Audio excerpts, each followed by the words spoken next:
Hoje nós vamos falar sobre um caso que foi julgado recentemente pelo STJ e que aborda uma questão processual de extrema importância, que você precisa saber para você não interpor o recurso errado nessa seguinte situação. Imagina que um juiz de primeira instância, ele nega seguimento a um recurso de apelação interposto contra a sentença. Ele nega seguimento fazendo o juízo de admissibilidade, sendo que o CPC vigente é muito claro no sentido de que o juiz de primeira instância não realiza o juízo de admissibilidade da apelação. Ele tem que intimar a parte contrária para apresentar contrarrazões e, eventualmente, recurso adesivo. Se apresentado o recurso adesivo, apresentar a parte que apelou primeiro a apresentar contrarrazões ao recurso adesivo e depois remeter os autos para a segunda instância. E é na segunda instância, no Tribunal de Justiça Estadual, que é realizado o juízo de admissibilidade e, se superado o juízo de admissibilidade, é realizado o juízo de mérito. Então, imagina que, em descumprimento ao que prevê o artigo 1010, parágrafo 3º, salvo engano, do CPC, o juiz de primeira instância vai lá e realiza o juízo de admissibilidade e nega seguimento ao recurso de apelação. O que você, como advogado que quer que esse recurso de apelação vá para a segunda instância, pode fazer? É isso que o STJ respondeu, porque existia muita divergência de entendimento na doutrina e na jurisprudência acerca desse tema. Inclusive, eu me lembro muito das aulas de mestrado que a gente debatia essa questão, e as respostas eram as mais diversas, e as fundamentações também. Então, chegou um caso lá no STJ e o STJ definiu. Por isso, é muito importante você saber qual foi o entendimento adotado pelo STJ nesse julgamento, porque se você não apresentar a medida cabível definida pelo STJ nesse julgamento, você vai perder a chance de ter o seu recurso de apelação apreciado pela segunda instância numa situação como essa. Porque a partir desse julgamento, e agora que foi definido qual que é a medida cabível, se você apresentar o recurso errado, você vai perder a chance porque, em tese, o princípio da fungibilidade, que eu também vou explicar tudo direitinho no vídeo de hoje, não vai ser aplicado. Inclusive, é uma ótima oportunidade esse julgamento para a gente ter uma aula de processo civil aqui. Para quem já é aluno do meu curso Rumo à Procedência, o Processo na Prática, vai gostar muito dessa discussão. Eu, inclusive, mandei essa questão para eles debaterem na nossa comunidade, até eu gravar esse vídeo e depois mandar a resposta para eles. Então, muito legal esse tema. Estou muito feliz de poder gravar esse vídeo. E se você, por acaso, tiver interesse no curso Rumo à Procedência e Processo na Prática, a próxima turma vai abrir no começo de outubro. Então, se você tiver interesse, já entra na lista de espera. Eu vou deixar aqui o site do curso para você poder preencher a lista de espera. E também me acompanha no Instagram, porque lá eu passo as informações de forma mais dinâmica, tá? Mas, então, vamos ao que interessa. Para quem não me conhece, meu nome é Michelle, eu sou advogada, mestre em Direito pela PUC-SP, doutoranda pela FADISP e professora. Aqui no canal a gente analisa os precedentes judiciais. Como eu sempre falo, não basta a gente saber o que diz a lei escrita. A gente precisa saber como ela está sendo interpretada pelos nossos tribunais para garantir segurança jurídica, igualdade e legalidade.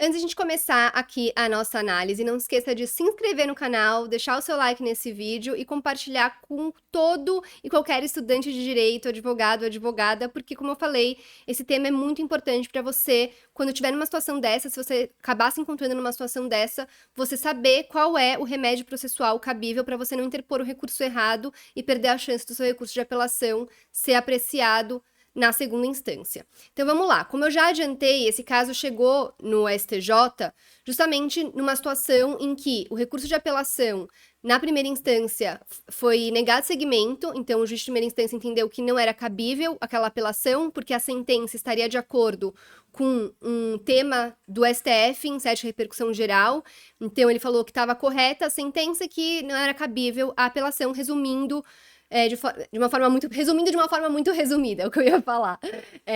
Mas, enfim, o que importa pra gente é essa questão processual que pode se repetir em qualquer situação, de o recurso não ser cabível, entender que as custas não foram recolhidas, entender quem tem tempestivo, por qualquer motivo, o juiz de primeira instância pode acabar fazendo o juízo de admissibilidade e negar seguimento ao recurso de apelação, sendo que essa competência para realizar o juízo de admissibilidade é do Tribunal de Justiça Estadual. É o que diz o artigo 1010 do CPC. Vamos ver o que diz esse artigo. Então, o artigo 1010 CPC diz: a apelação interposta por petição dirigida ao juízo de primeiro grau conterá. Então, você apresenta na primeira instância e o juiz de primeira instância, depois de cumprir as formalidades de intimação da parte contrária, como eu falei, ele manda para a segunda instância. Mas você apresenta a apelação com o nome, qualificação das partes, posição do fato e do direito, as razões do pedido de reforma. Eu sempre também falo muito disso, que não basta você apresentar uma petição falando apelação e trazer um pedido de reforma da sentença. Você precisa fundamentar porque a sentença está equivocada. Eu sempre abro preliminar nas minhas contrarrazões de recurso de apelação, falando que o recurso não deve ser conhecido se ele não rebate os fundamentos da sentença, se é um recurso genérico, que, portanto, é um recurso inepto, que a gente tem, inclusive, jurisprudência nesse sentido. Então, eu abro uma preliminar falando que o recurso não deve nem ser conhecido, por conta também do princípio do tantum devolutum quantum appellantum. Talvez esteja falando errado esse termo em latim. Mas, enfim. Aí o apelado será intimado para apresentar contrarrazões no prazo de 15 dias. Se o apelado interpuser a apelação adesiva, o juiz intimará o apelante para apresentar contrarrazões. E, parágrafo 3º, que é o que importa. Após as formalidades previstas nos parágrafos 1º e 2º, os autos serão remetidos ao tribunal pelo juiz, independentemente de juízo de admissibilidade. Então, o juízo de admissibilidade não é feito pelo juiz de primeira instância. Inclusive, gente, era para ser assim também com relação ao recurso especial e recurso extraordinário a partir do CPC de 2015. Não sei se vocês todos sabiam disso, mas olha o que falava o artigo 1030 do CPC.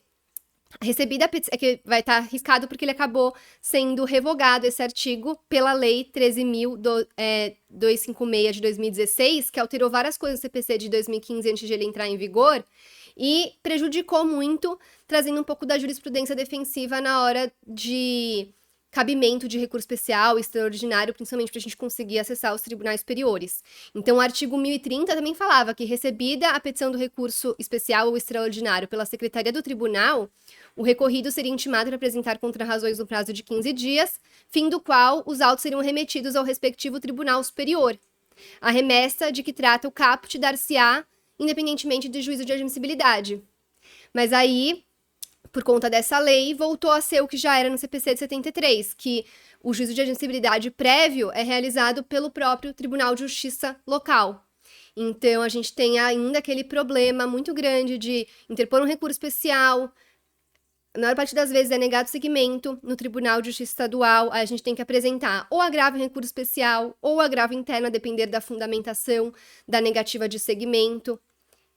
E tudo isso eu explico detalhadamente no curso, porque às vezes a gente tem que interpor agravo interno ou agravo em recurso especial, ou às vezes a gente tem que interpor até os dois, para só daí o recurso eventualmente subir para o STJ, lá no STJ a gente tem que apresentar eventualmente agravo interno contra decisão monocrática. Enfim, seria muito melhor que já subisse direto, mas teve essa mudança no CPC de 2015. Como eu falei, vou aproveitar esse vídeo de hoje para trazer bastante coisa sobre processo civil que eu tô aproveitando para dar uma aula de várias questões que envolvem o processo na prática. Então, vamos lá. Então, voltando ao caso que deu origem a esse precedente que a gente está analisando, aconteceu isso. Foi negado o seguimento ao recurso de apelação na primeira instância, e o que fez o advogado da parte que tinha interposto o recurso de apelação?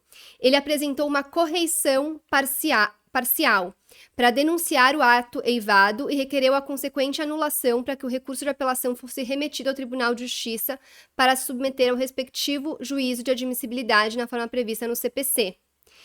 E a correição parcial, ela não é prevista no CPC, mas tem alguns regimentos internos. E seria uma forma de você impugnar uma decisão indevida que não tem outro meio para você impugnar de uma forma muito resumida também, tá? Inclusive, eu nunca apresentei correição parcial. Mas esse advogado que estava cuidando dessa causa apresentou a correição parcial lá para o Tribunal de Justiça. E, nesse caso, era o Tribunal de Justiça do Maranhão. Eles entenderam que o recurso cabível seria o agravo de instrumento, salvo engano, mas que não poderia ser aplicado o princípio da fungibilidade no caso concreto. O que é o princípio da fungibilidade? É aquele princípio que você pode receber algum tipo de ação ou de recurso como se fosse outra, quando existe uma dúvida razoável. Quando a gente está falando de erro grosseiro, então, era caso de agravo de instrumento e a pessoa interpôs a apelação. Numa situação que era um erro grosseiro, não tem como se aplicar o princípio da fungibilidade. Agora, quando você tem uma dúvida razoável, quando o próprio CPC não fala qual é o recurso cabível contra uma decisão de primeira instância que nega seguimento ao recurso de apelação, e você não sabe qual é a medida cabível, qual é a medida que a jurisprudência entende cabível ou que a lei entende cabível, então existe uma dúvida razoável, mesmo que você interponha o recurso ou a medida que aquele tribunal venha entender que é a medida equivocada, ele pode ser recebido como se fosse o outro, desde que no mesmo prazo, desde que respeitado o prazo do outro, por conta do princípio da fungibilidade, tá? Então tem que existir uma dúvida razoável. O Tribunal do Maranhão entendeu que não tinha dúvida razoável nesse caso, que não era caso de correição parcial e negou provimento lá, não acolheu a correção parcial e fez com que, contra essa decisão, contra esse acórdão, fosse interposto o recurso especial que chegou no STJ, que deu origem a esse precedente que a gente está analisando. E é isso que o advogado que interpôs o recurso especial alega. Ele fala: deveria ter sido aplicado o princípio da fungibilidade recursal no caso, para receber a correção parcial apresentada como agravo de instrumento, tendo em vista a existência de flagrante dúvida acerca de qual recurso cabível contra a decisão que indevidamente não admite apelação. E agora, vamos passar então ao julgamento por parte do STJ, começando pelo voto vencido do relator, porque não foi por unanimidade o entendimento que o STJ acabou adotando. Então, o relator ele começa o voto dele dizendo que, para julgamento desse caso, precisariam ser respondidas as seguintes perguntas. Nos termos do artigo 1010, parágrafo 3º do CPC, é cabível ao juiz de primeira instância proceder à admissibilidade de apelação negando-lhe seguimento ou deve, em todos os casos, remeter o recurso diretamente ao tribunal para que este possa verificar a admissibilidade? Se não o fizer, incorrerá em erro improcedendo? Qual a medida judicial cabível contra a decisão do juiz que não admite apelação e, assim, não remete os autos ao tribunal? A principal questão, porque essa daqui é a questão superada. Realmente, ele não pode realizar o juízo de admissibilidade, já é entendimento consolidado, tá? Então, o mais importante é essa. Qual a medida judicial cabível contra a decisão do juiz que não admite apelação e, assim, não remete os autos ao tribunal? Agravo de instrumento, correção parcial, quando prevista nas normas de tribunais, reclamação, de que trata o artigo 988, inciso 1 do CPC, ou mandado de segurança. Então, aqui ele já está trazendo as 4 opções que poderiam ser cabíveis. Vamos ver qual o STJ entendeu que é a cabível. E, por fim, é possível aplicar os princípios da fungibilidade e da instrumentalidade das formas de maneira a receber eventual medida inadequada por outra cabível, justamente o que eu expliquei do princípio da fungibilidade. Então vamos ver qual foi o entendimento que o relator adotou, mas que, como eu já adiantei, foi voto vencido, mas é interessante a gente ver qual foi a fundamentação que ele utilizou. Bom, primeiro ele vai responder aquela primeira pergunta, deixando claro que a jurisprudência já deixou claro que não se mostra adequado que o juiz, ao arrepio da lei, promova qualquer análise prévia da admissibilidade da apelação antes de remetê-la diretamente ao tribunal competente. Mas que, diante dessa vedação, que nem cuidou, né, que é uma vedação do CPC de 2015, que não cuidou de prever qual recurso seria cabível para impugnar especificamente decisão equivocada de inadmissibilidade da apelação pelo juízo singular, diferentemente do CPC de 73, que previa que o juiz ele poderia realizar esse juízo de admissibilidade sim, e que contra a decisão do juiz de primeira instância, caberia agravo de instrumento. O CPC de 73 previa que o juízo de admissibilidade fosse feito pelo juiz de primeira instância do recurso de apelação e que contra essa decisão caberia agravo de instrumento. Então, a gente tinha essa previsão no CPC de 73. No CPC de 2015, não, por isso chegou essa questão no STJ. E aí ele vai falar quais seriam, então, as hipóteses de medidas cabíveis contra essa decisão. Então, ele vai falar: inicialmente, é possível admitir-se a reclamação prevista no artigo 988, inciso 1 do CPC, porque é adequada a utilização de tal instrumento processual, tanto pela parte interessada como pelo Ministério Público, para preservar a competência do tribunal, a qual é usurpada pelo juiz de primeiro grau, que inadmite a apelação. E o que é a reclamação, gente? A reclamação, como foi colocada na decisão, está prevista no artigo 988 do CPC, que fala: caberá a reclamação da parte interessada ou do MP para 1. Preservar a competência do tribunal, que seria essa hipótese, porque quando o juiz de primeira instância faz o juízo de admissibilidade do recurso de apelação, ele está usurpando a competência, que é exclusiva, nesse caso, da segunda instância, do Tribunal de Justiça competente para julgar aquele recurso de apelação. Então, seria cabível a reclamação. Garantir a autoridade das decisões do tribunal. Inclusive, a gente tem, por conta desse inciso 2, do inciso 3, que também fala garantir a observância de súmula vinculante, de decisão do STF em controle de constitucionalidade, e também inciso 4, que fala garantir a observância de acórdão proferido em julgamento de IRDR e IAC. A gente tem a discussão do cabimento da reclamação quando existe essa violação a um precedente. Então, se uma sentença de primeira instância julgasse de forma contrária a um precedente já formado, um precedente vinculante já formado pelo STJ ou pelo STF, não caberia direto uma reclamação para o STJ ou para o STF, e seria o mais ideal se a gente fosse pensar numa celeridade processual e de fazer os precedentes serem respeitados de uma forma mais efetiva. Mas a gente tem uma jurisprudência no sentido de que não cabe a reclamação direta, ela não pode ser utilizada como uma forma de você pular etapas do processo para já chegar lá no STJ ou no STF. Você precisaria passar pela apelação, pelo recurso especial, e só depois, em último caso, você ajuizar a reclamação, porque a reclamação é uma nova ação. Você tem que recolher custas, é uma nova ação. Então, inclusive, já foi objeto de discussão qual seria a natureza da reclamação, e ela tem natureza de ação.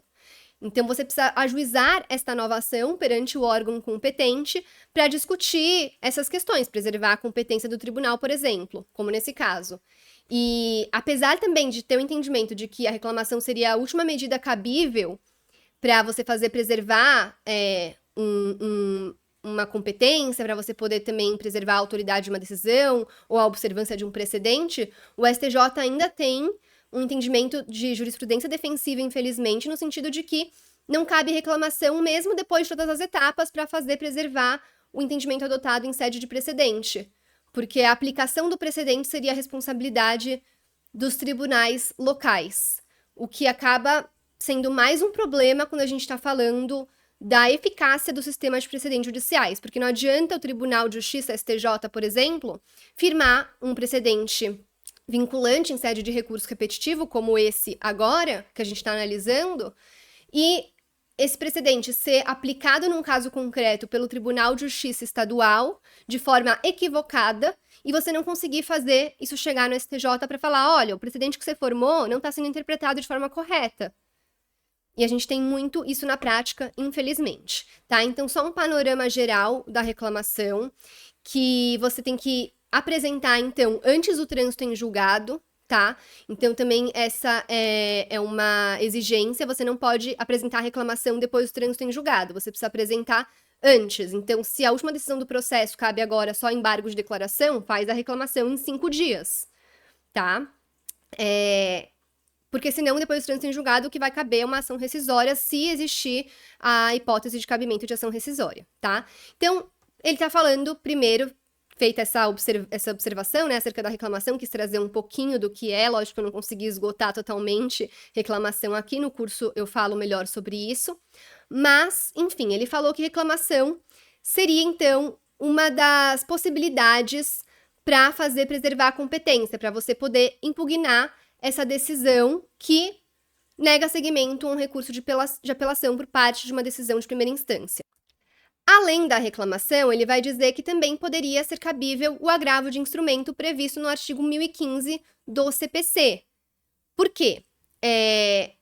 Apesar de não estar lá no artigo 1015 do CPC a possibilidade de agravo de instrumento contra esse tipo de decisão, porque quando o CPC de 2015 ele veio, ele trouxe um rol que a princípio se entendia que era um rol taxativo.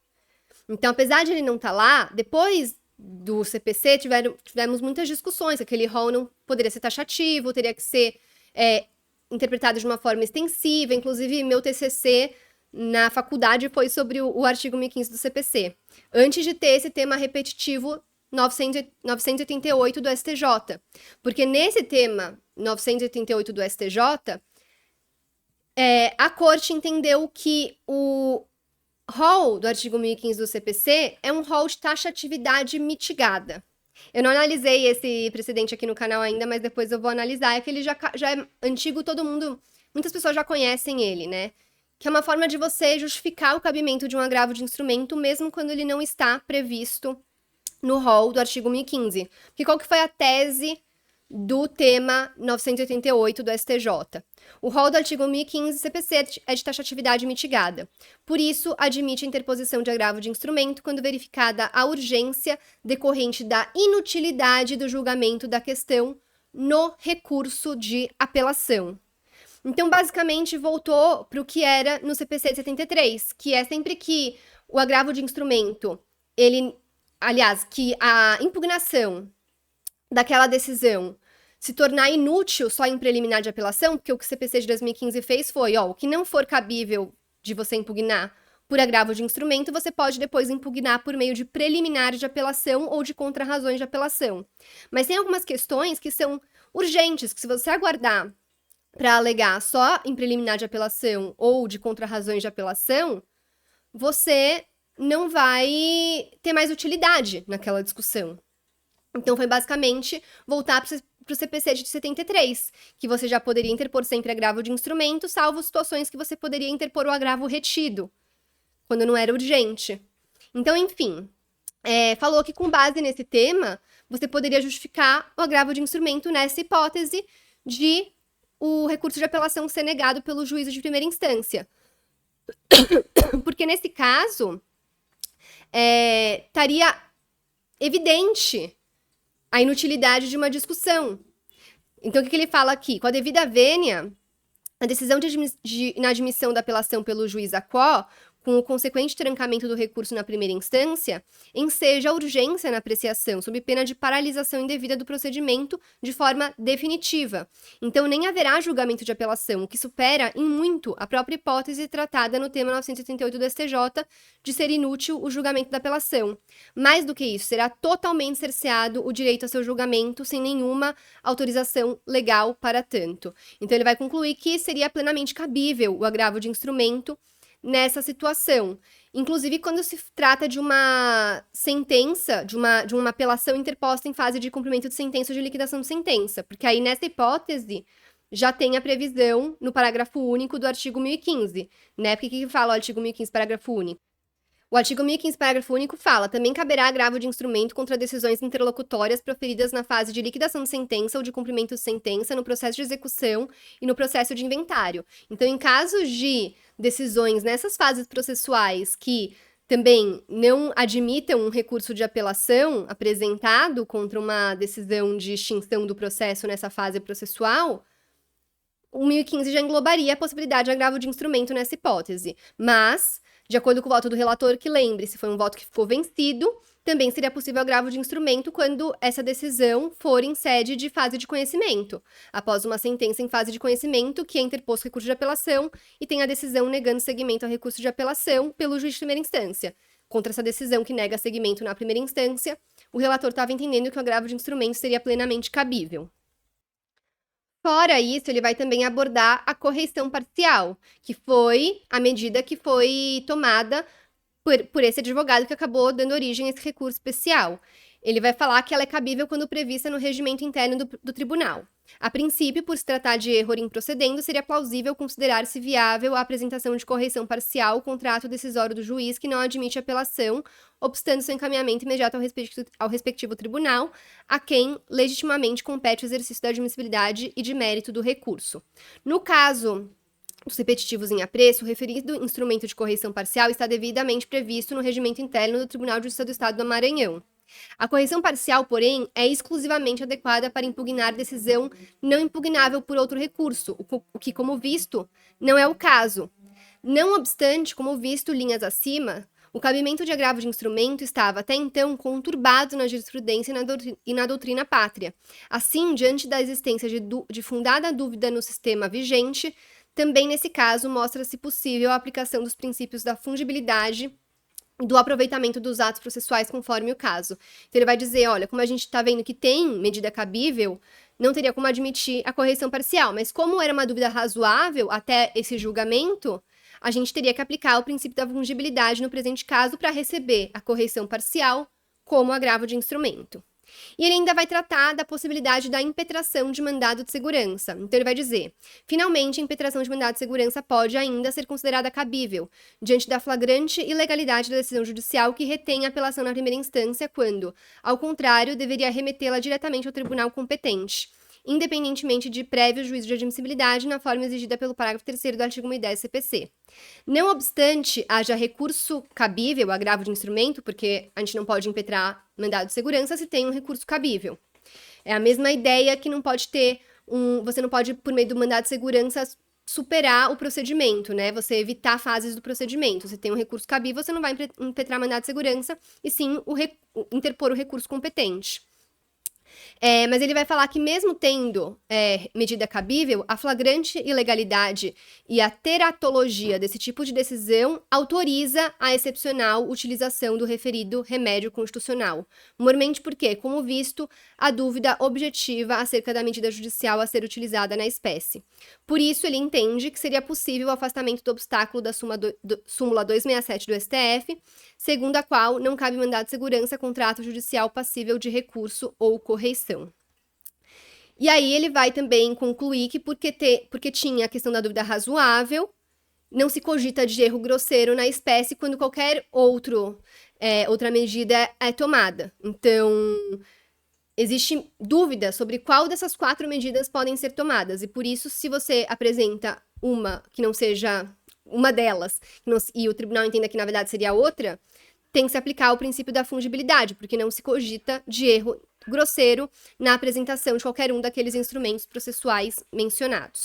Mas esse foi o voto vencido, e como eu adiantei, não foi o voto vencedor, lógico que foi o voto vencido, não foi o voto vencedor. Então vamos agora ver qual foi o voto que prevaleceu, qual foi o entendimento que prevaleceu. Para não entender que poderia qualquer daquelas opções, né? Daquelas 4 opções, na verdade, o voto vencido entendeu que só a correção parcial não seria possível, mas como até então existia dúvida razoável, ela tinha que ser recebida como reclamação ou como agravo de instrumento por conta do princípio da fungibilidade. E vamos ver agora o que entendeu o voto vencedor. Porque ele vai falar, não pode qualquer uma dessas, e ele vai explicar porque ele entende que, para ele, só cabe a reclamação. Então, ele vai falar que, apesar do juiz de primeira instância, quando ele negou seguimento ao recurso de apelação, ter apresentado uma fundamentação adequada, no sentido de respeito ao precedente, que seria manifestamente incabível, aquela apelação e tudo, o não recebimento da apelação, apesar da boa fundamentação daquela decisão, configurou ofensa ao parágrafo 3º do artigo 1010 CPC, caracterizando usurpação de competência, o que, a meu ver, atrai o cabimento da reclamação. Então, já deixa claro que para ele o que cabe é a reclamação, artigo 988, inciso 1. E aí ele vai começar a demonstrar porque ele considera que está equivocado o relator no voto vencido dele ao falar que caberia agravo de instrumento, citando o tema 988 do STJ.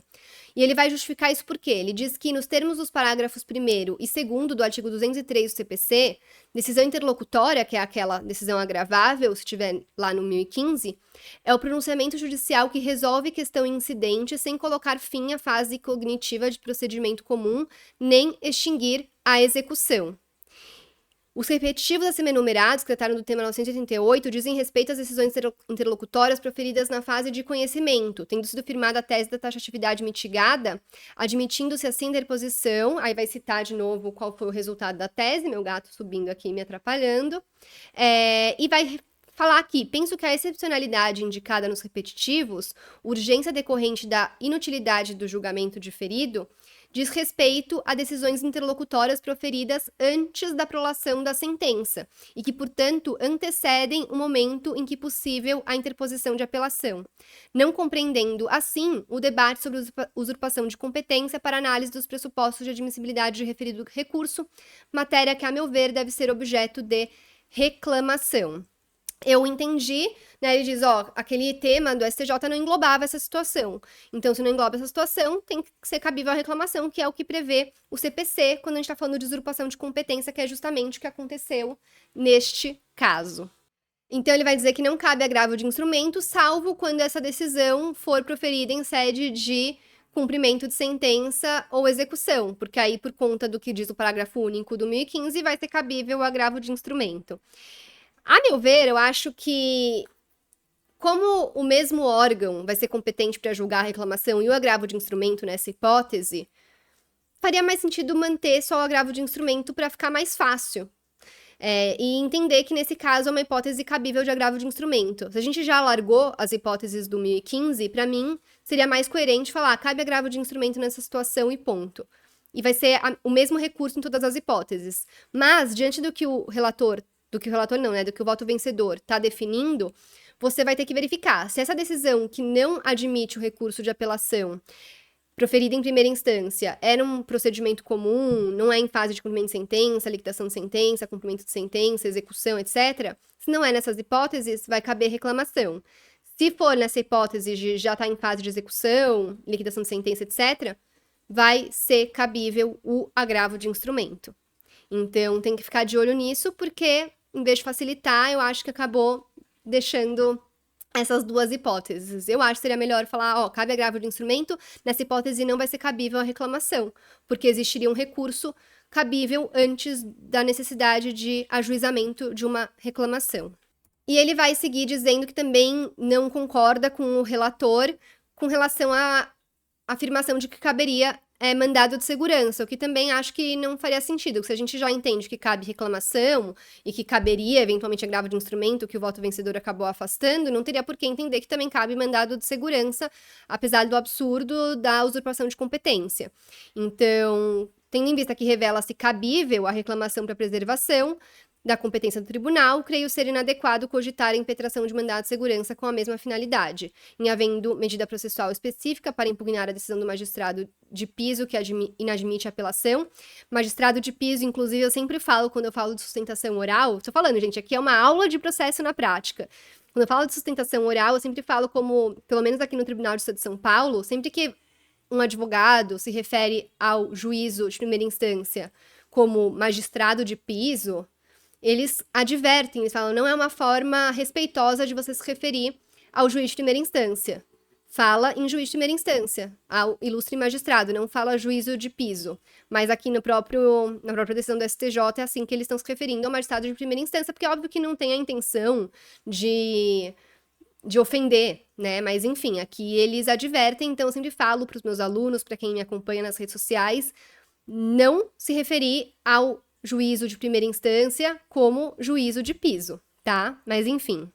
Então, havendo essa possibilidade, se mostra descabível tanto o mandado de segurança quanto a correição parcial. E aí ele vai, por fim, falar que ele também entende que tem que ser aplicado o princípio da fungibilidade até o julgamento desse precedente. Porque a partir da formação desse precedente, não vai mais existir dúvida razoável.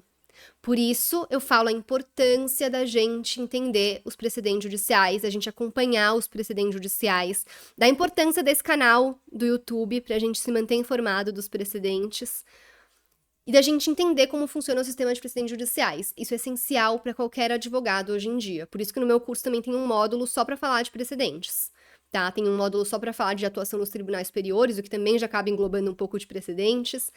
Então, é muito importante, gente, muito importante saber. Então, ele vai dizer, acompanha o relator em relação ao reconhecimento de que, até o julgamento destes repetitivos, que estão formando esse precedente, havia dúvida razoável no sistema legal vigente sobre a medida impugnativa apropriada para destrancar a apelação inadmitida pelo juiz de primeiro grau, motivo pelo qual não há falar em erro grosseiro daquele que apresentou correição parcial ou agravo de instrumento antes do deslinde da questão jurídica ora em debate. Consequentemente, afigura, se possível, a aplicação do princípio da fungibilidade em tais casos, de modo a receber a correição parcial ou agravo de instrumento como reclamação, desde que não tenha ocorrido trânsito em julgado da decisão reclamada. Então, ele fala que até hoje, né, até a data em que esse precedente foi formado, que acho que foi junho desse ano, tudo que foi interposto de agravo de instrumento, correição parcial contra a decisão que inadmite apelação, vai poder deve, na verdade, né, em respeito a esse precedente, ser admitido como reclamação, que é o que eles estão entendendo que é a medida cabível contra esse tipo de decisão.